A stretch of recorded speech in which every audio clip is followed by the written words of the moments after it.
সন্তান পেতে গেলে এসব তো করতেই হবে।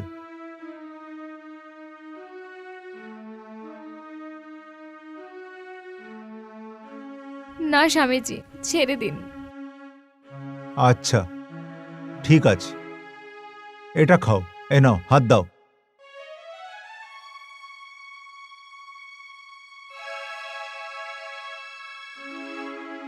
আর আবার মহামায়া দেবীকে স্মরণ করো। ও মহামায়া দেব্যায় নমো নমঃ। ও মহামায়া দেব্যায় নমো নমঃ। কিছু বুঝতে পারছো? স্বামীজি একটু একটু। এই বস্ত্রই তোমাকে মা হতে দিচ্ছে না, খুলে ফেলো।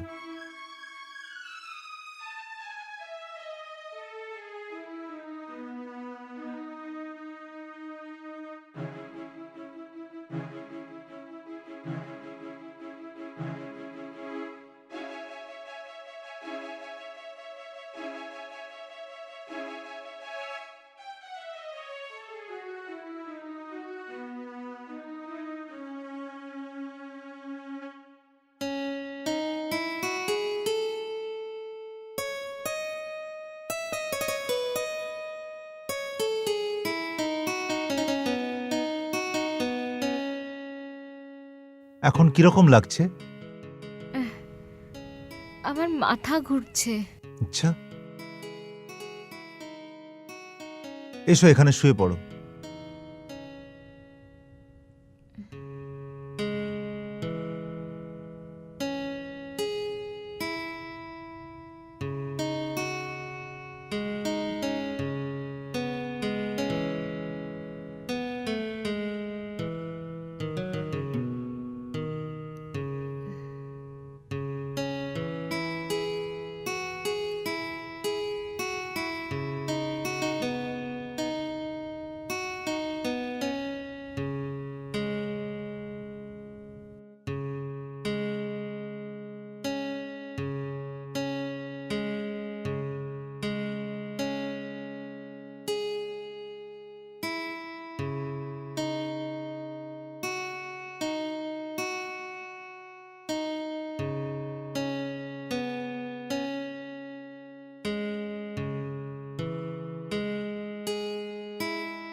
উফ,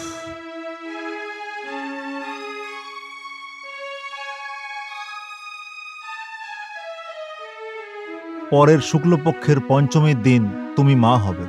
সত্যি স্বামীজি? হুম।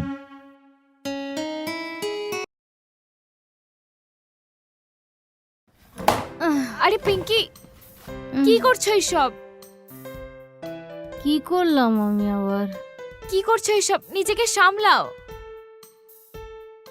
সব ঠিক আছে।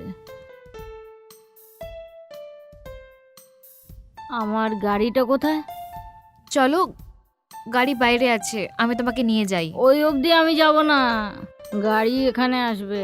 কি বলছো? গাড়ি এখান অব্দি কিভাবে আসবে?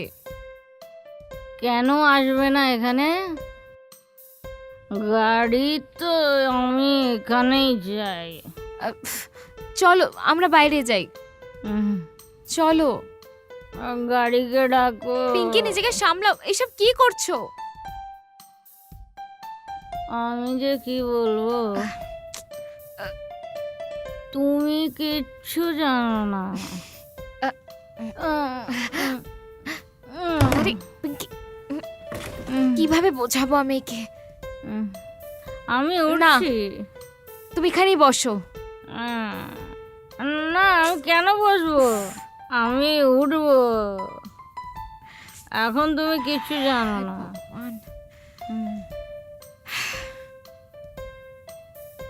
আমি যদি বলি, তুমি বলবে কি বলছিস আমাকে? কি আমি কি যে বলবো আমি? কি হয়েছে? যখন আমি 18 বছরের মেয়ে ছিলাম না, ওই সময় আমার সঙ্গে রেপ করা হয়েছিল। আমি আমি যখন কোর্টে গেছিলাম তখন আমি খুব ছোট ছিলাম, আর ওই সময় আমাকে বিচারকের সামনে কি কি প্রশ্ন করা হয়েছিল তুমি জানো? যখন উনি তোমাকে রেপ করেন তখন ওনার হাত তোমার পায়ের মাঝখানে কোথায় ছিল? 18 বছর বয়সে এইসব প্রশ্নের উত্তর দিতে হয়েছিল। কিছুই জানো না তুমি, কিচ্ছু জানো না, কিচ্ছু জানো না। হ্যাঁ, কি জানো তুমি? কিচ্ছু জানো না। ওর পরে আমিও ওকে মজা দেখিয়েছিলাম, এমন মজা দেখিয়েছিলাম না বিচারক ওকে ছেড়ে দিয়েছিল। কেউ ভাবতে পারবে না আমি কিভাবে ওকে শাস্তি দিয়েছিলাম। ঠিক আছে, এখন তুমি নিজেকে সামলাও, আমরা চাই এখান থেকে। কেন যাচ্ছিস? একটু বস না, আর একটু খাই, একটু মজা করব। তুমি দেখেছো নিজেকে? নিজের অবস্থা দেখেছো? এখন তুমিও এরম একটা জায়গায় দাঁড়িয়ে আছো, প্রশ্নের সম্মুখীন হচ্ছ। যা আমার সঙ্গে হওয়ার ছিল তা হয়ে গেছে। তুমি আমার বন্ধু, আজকে তুমিও এইসব প্রশ্নের সম্মুখীন হচ্ছ। তুমি জানো আমি ওকে কি শাস্তি দিয়েছিলাম? জানো? তুমি ভাবতেও পারবে না।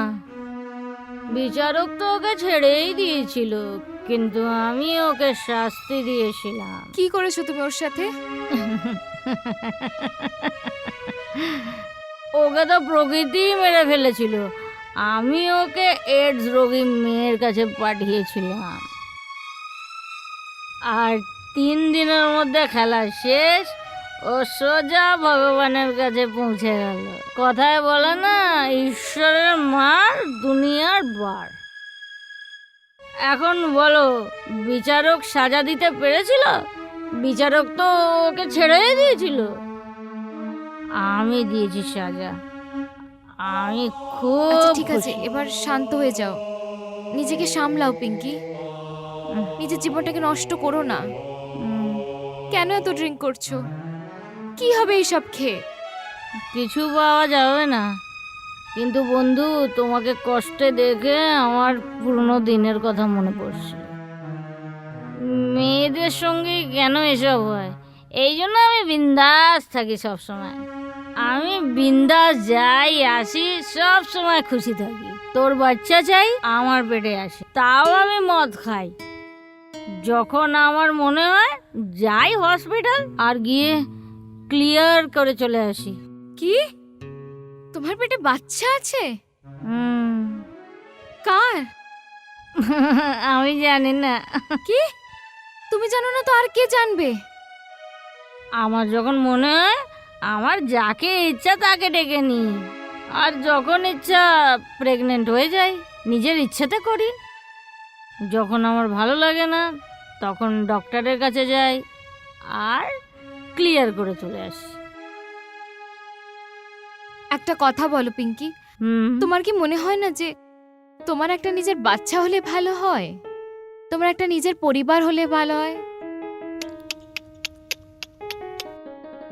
এই ভুল আমি কখনো করব না, কিন্তু একটা জিনিস মনে রেখো, বাচ্চা যদি হয় তাকে বড় করো, লালন পালন করো, আর তারপরে এই বাচ্চাই বড় হয়ে বলবে তোমরা কি করেছো, কি করেছো তুমি আমার জন্যে। আর ও আমেরিকায়, লন্ডনে কোথায় কোথায় গিয়ে বসে থাকবে। একলা জীবনই সবচেয়ে ভালো জীবন। আচ্ছা আমাকে একটা কথা বলো, বুঝেছো? তুমি তোমার পুরো জীবনটা এভাবে কি করে কাটাতে পারো কোনো কারোর সাহায্য ছাড়া? সাহায্যের কি দরকার? তুমি আমার বন্ধু আছো তো। সবার উপরে ভগবান আছেন। আর আমি যখন কাজ করে ফিরে আসি আমার কাছে টাইমই থাকে না যে আমি অন্য কারোর ব্যাপারে ভাবি।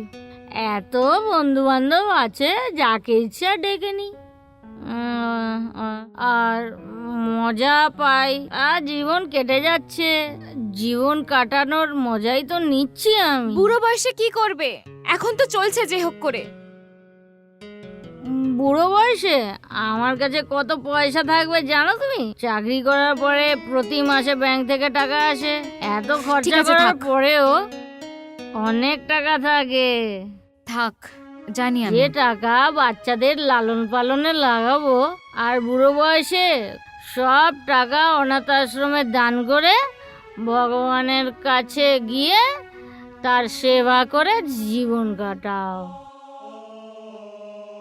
বলো, তোমার জীবন ভালো না আমার জীবনটা ভালো? ঠিক আছে বাবা, তোমার জীবনটাই ভালো। হ্যাঁ। নিজেকে সামলাও, অনেক হয়েছে। এসব জিনিস ছেড়ে দাও, চলো আমার সাথে। এত তাড়াতাড়ি নয় বাবু, তোমারও প্রবলেম সলভ করতে হবে। তারপর তুমি যা বলবে, যেখানে বলবে আর যেভাবে বলবে ওই রকমই করবো। আইন কানুনের সাহায্য নেই।